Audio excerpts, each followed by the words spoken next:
Radhe Radhe friends, जय श्री कृष्णा। स्वागत है आप सभी का मेरे चैनल में। आज इस वीडियो में मैं आपको निर्जला एकादशी की व्रत कथा सुनाने वाली हूँ। निर्जला एकादशी व्रत का पारण समय 1 जून को सुबह 5:24 से लेकर 8:10 तक रहेगा। अब हम कथा शुरू करते हैं। वर्ष की 24 एकादशियों में ज्येष्ठ के शुक्ल पक्ष की एकादशी सबसे बढ़कर फल देने वाली है। इस एकादशी का व्रत रखने से ही वर्ष की सभी एकादशियों के व्रत का फल प्राप्त होता है।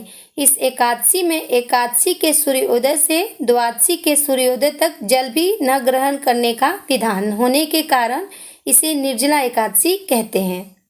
ज्येष्ठ मास में दिन बड़े होते हैं और प्यास भी अधिक लगती है। ऐसी दशा में इतना कठिन व्रत रखना सचमुच बड़ी साधना का काम है। इस एकादशी के दिन अपनी शक्ति और सामर्थ्य के अनुसार ब्राह्मणों को अनाज, वस्त्र, छतरी, फल, जल से भरे कलश और दक्षिणा देने का विधान है। सभी व्यक्ति प्राय मिट्टी के घड़े अथवा सुराही, पंखों और अनाज का दान तो करते ही हैं। आज के दिन मीठे शरबत की प्याऊ भी लगवाते हैं। श्री भीमसेन बोले, हे पितामह, भ्राता युधिष्ठिर, माता कुंती, द्रौपदी, अर्जुन, नकुल और सहदेव आदि एकादशी के दिन व्रत करते हैं और मुझसे एकादशी के दिन अन्न न खाने को कहते हैं। मैं उनसे कहता हूँ कि भाई, मैं भक्ति पूर्वक भगवान की पूजा कर सकता हूँ और दान दे सकता हूँ, परंतु मैं एकादशी के दिन भूखा नहीं रह सकता।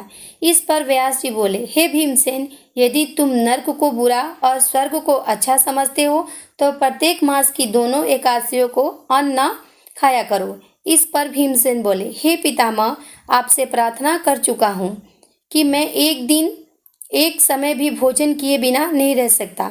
फिर मेरे लिए पूरे दिन का उपवास करना तो कठिन है। मेरे पेट में अग्नि का वास है जो अधिक अन्न खाने पर शांत होती है, और मैं प्रयत्न करूँ तो एक व्रत अवश्य कर सकता हूँ। अतः आप मुझसे कोई ऐसा एक व्रत बताइए जिससे मुझे स्वर्ग की प्राप्ति हो। श्री व्यास जी बोले, हे वायुपुत्र, बड़े बड़े ऋषि और महर्षियों ने बहुत से शास्त्र बनाए हैं। यदि कलयुग में मनुष्य उनका आचरण करे तो अवश्य ही मुक्ति को प्राप्त होता है। उनमें से जो पुराणों का सार है उसे कहता हूँ कि मनुष्य को दोनों पक्षों की एकादशियों का व्रत करना चाहिए, इससे उसे स्वर्ग की प्राप्ति होती है। श्री व्यास जी बोले, हे भीमसेन, कृष्ण और मिथुन संक्रांति के मध्य में ज्येष्ठ मास की शुक्ल पक्ष की एकादशी होती है, उसका निर्जल व्रत करना चाहिए। इस एकादशी के व्रत में स्नान और आचमन में जल वर्जित नहीं है, लेकिन आचमन में 6 माह से जल से अधिक जल नहीं लेना चाहिए। इस आचमन से शरीर की शुद्धि होती है। 6 माह से जल से अधिक जल मदपान के समान है। इस दिन भोजन नहीं करना चाहिए, क्योंकि भोजन करने से व्रत नष्ट हो जाता है। यदि सूर्योदय से सूर्यास्त तक मनुष्य जलपान न करे तो उससे 12 एकादशियों के फल की प्राप्ति होती है। द्वादशी के दिन सूर्योदय से पहले ही उठना चाहिए। इसके पश्चात भूखे ब्राह्मणों को भोजन कराना चाहिए, तत्पश्चात स्वयं भोजन करना चाहिए। इसका फल 1 वर्ष संपूर्ण एकादशियों के फल के बराबर है। हे भीमसेन, स्वयं भगवान ने मुझसे कहा था कि इस एकादशी का पुण्य समस्त तीर्थों और दानों के बराबर है। एक दिन निर्जल रहने से मनुष्य सभी पापों से मुक्त हो जाता है। जो मनुष्य निर्जला एकादशी का व्रत करते हैं उनको मृत्यु के समय भयानक दूत नहीं दिखते हैं। उस समय भगवान विष्णु के दूत स्वर्ग से आते हैं और उनको पुष्पक विमान पर बैठाकर स्वर्ग को ले जाते हैं। अतः संसार में सबसे श्रेष्ठ निर्जला एकादशी का व्रत है। यत्न पूर्वक इस एकादशी का निर्जल व्रत करना चाहिए। उस दिन ओम नमो भगवते वासुदेवाय नमः इस मंत्र का उच्चारण करना चाहिए। उस दिन गौदान करना चाहिए। व्यासदेव जी के ऐसे वचन सुनकर भीमसेन ने निर्जला एकादशी का व्रत किया।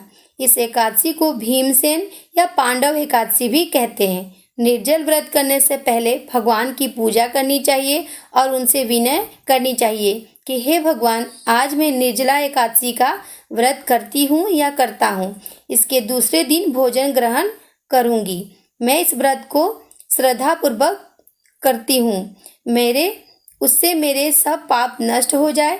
इस दिन एक बड़े वस्त्र से ढककर स्वर्ण सहित दान करना चाहिए। मनुष्य इस व्रत के पहर में स्नान, तप आदि करते हैं, उनको करोड़ गुना फल स्वर्ण दान का प्राप्त होता है। जो मनुष्य इस दिन यज्ञ होमादि करते हैं, उनके फल का वर्णन भी नहीं हो सकता। इस निर्जला एकादशी के व्रत से मनुष्य विष्णु लोक को जाता है। जो मनुष्य इस दिन अन्न खाते हैं, उसे चंडाल समझना चाहिए। वे अंत में नरक को जाते हैं। ब्रह्म हत्यारे, मदपान करने वाले, चोरी करने वाले, गुरु से द्वेष करने वाले, असत्य बोलने वाले इस व्रत को करने से स्वर्ग को जाते हैं। हे कुंती पुत्र, जो स्त्री या पुरुष इस व्रत को श्रद्धापूर्वक करते हैं, उनको निम्नलिखित कर्तव्यों का पालन करना चाहिए। उन्हें सर्वप्रथम भगवान विष्णु की पूजा करनी चाहिए। तत्पश्चात गौदान करना चाहिए। उस दिन ब्राह्मणों को दक्षिणा देनी चाहिए, मिष्ठान देना चाहिए। निर्जला एकादशी के दिन अन्न, वस्त्र, छत्र, उपाहन आदि का दान करना चाहिए। जो मनुष्य इस कथा को प्रेम पूर्वक सुनते व पढ़ते हैं, उनको स्वर्ग की प्राप्ति होती है। Thank you. राधे राधे। जय श्री कृष्णा।